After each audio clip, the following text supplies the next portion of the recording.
Hey everyone, today I'm going to be showing you how to install the GYTR Hydraulic Clutch Kit on your YZ450F. Now this is something that is new for 2023, and some people, they do like the feel of that cable clutch, but for me, the hydraulic clutch is a huge upgrade.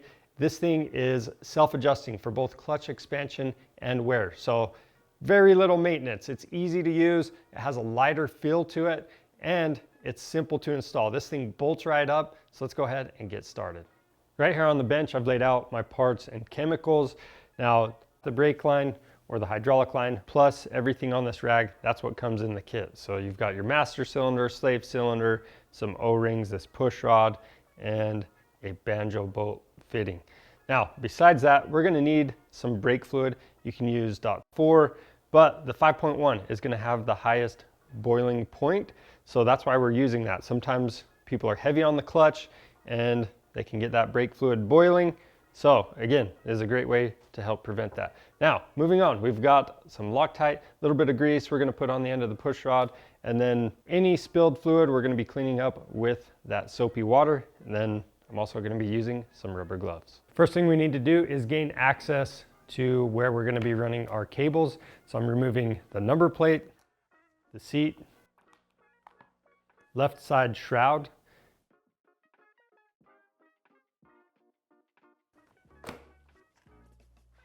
and then there's a couple bolts holding down the radiator. I'm just going to remove those. Then we have 3 cable ties we're going to cut that hold down our clutch cable. Now our goal here is to help you get this installed as quick and easy as possible. So we're going a little out of order of the instructions, but we're going to start at the clutch perch. I'm loosening the adjuster all the way up, and then I'm going to disconnect the cable from it.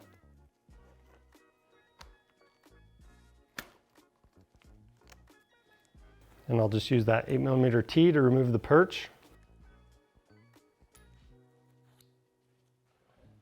Now we can install the new clutch perch. Now from here, the instructions do want you to bench bleed the master cylinder, but we've got a vacuum bleeder to help us through the process. It's gonna be so much easier and we're not gonna make a mess. So we're gonna go ahead and take the hydraulic line, we're gonna make our connection here, and then follow the clutch cable all the way down right next to that sprocket on the front. So pull the plug, thread the line in. We've got a 14 and 11mm combo wrenches. And then again, just following this cable all the way down.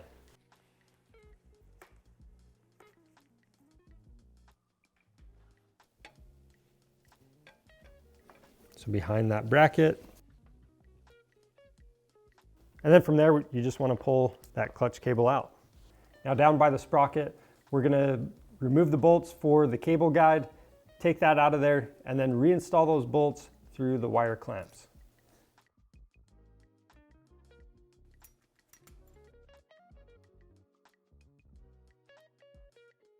Next, we're going to remove the sprocket cover and the clutch actuator. This is coming out with the push rod, and you can see this washer right here. This would be real easy to lose. We need that. So make sure you don't lose it. Next, we're going to clean this area up. So you can see we have some of that thread lock, those in there. I'm just going to use compressed air. And make sure there's no dirt that's going to fall down in here. Now the kit comes with that new push rod. One side is going to have a dimple, so that is this side. We're going to put a little grease on that end, flip it over. So this side is flat, and it's going to be facing the left side of the bike if you're sitting on it. And I'm just lubing up the whole push rod. I'll slide it into place.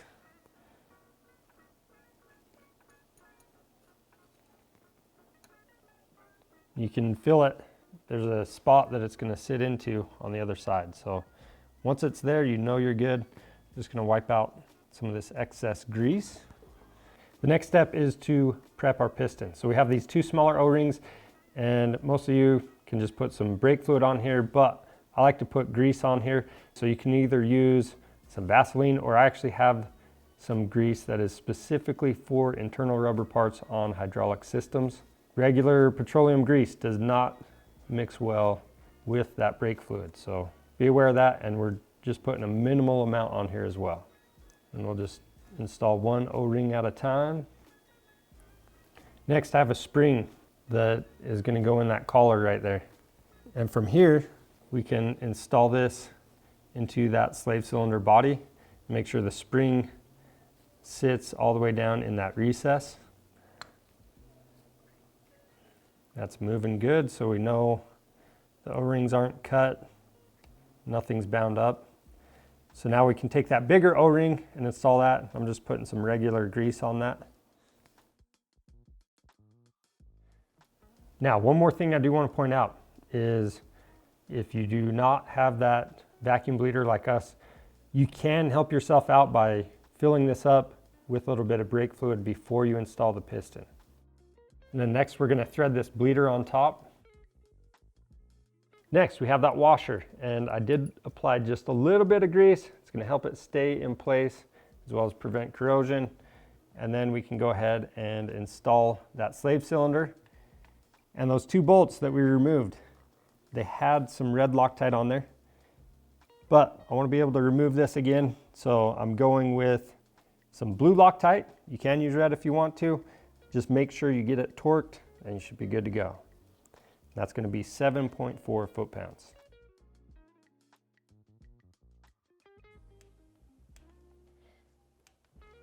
Next, you can see this hydraulic line is not at the right angle to go onto the slave cylinder. So I need to adjust that before I go any further. So back at the master cylinder, I'm going to loosen up that fitting and rotate the line about a half a turn. Now that we have the hydraulic line in the correct location, you want to take a copper washer, stick that on your banjo bolt. We're going to go through that fitting. We've got a copper washer on the other side as well. We'll thread that into the slave cylinder. Now, before you tighten this down all the way, what you want to do, you want to have a little gap between that line and your case right here. So I'm just going to let that 4mm Allen sit there, and then you want to torque this to 22 foot-pounds. Now we can go back up top and snug. Torque spec on that hydraulic line is just under 10 foot-pounds. Now to get this bled up, we need to remove the cap from our master cylinder. I also have a rag around here to make sure I don't spill anything on the ground. And then to pour the fluid in, this helps me out a lot. I just put 2 dots at the top and 1 at the bottom. Make a little smiley face, and then you can control the fluid a little bit better, especially in these small amounts. And from here, you just need to make sure that the master cylinder never runs dry. I'm hooking up the vacuum tool, and I have someone at the master cylinder keeping it topped off with brake fluid as I suck the fluid down. And as soon as this cup is about halfway full, I'm going to close that bleeder nipple at the bottom. Now at this point, I'm going to check and see I have a firm pull on the handle. Now this feels a little mushy to me, so I'm going to try to get some more bubbles out.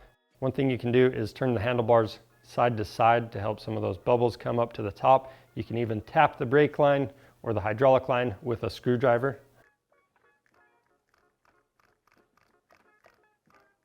Okay, so we're still having issues getting all of the air out. So one thing I'm going to do is pull the slave cylinder back off. I've got medium height in the master cylinder. And then with this, you can pump that piston back and forth, but I'm going to make sure any air bubbles down here work up.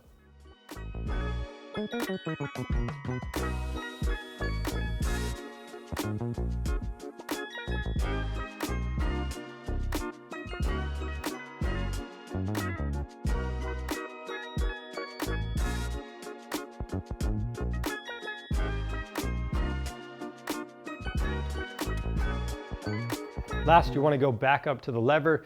Make sure you have good pressure all the way through.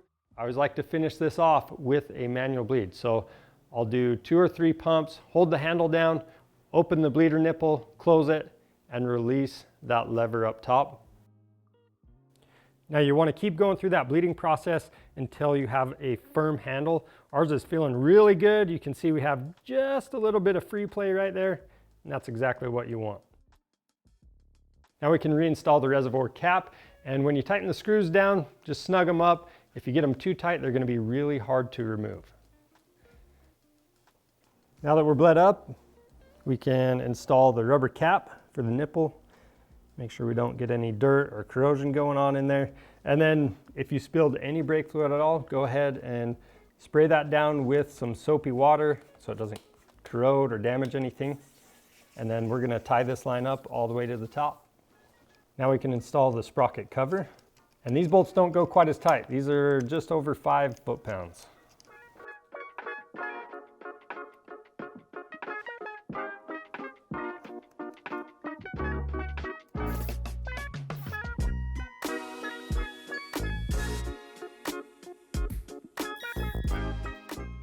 Now we're going to reinstall the radiator bolts, the plastics, and the seat, and just like that.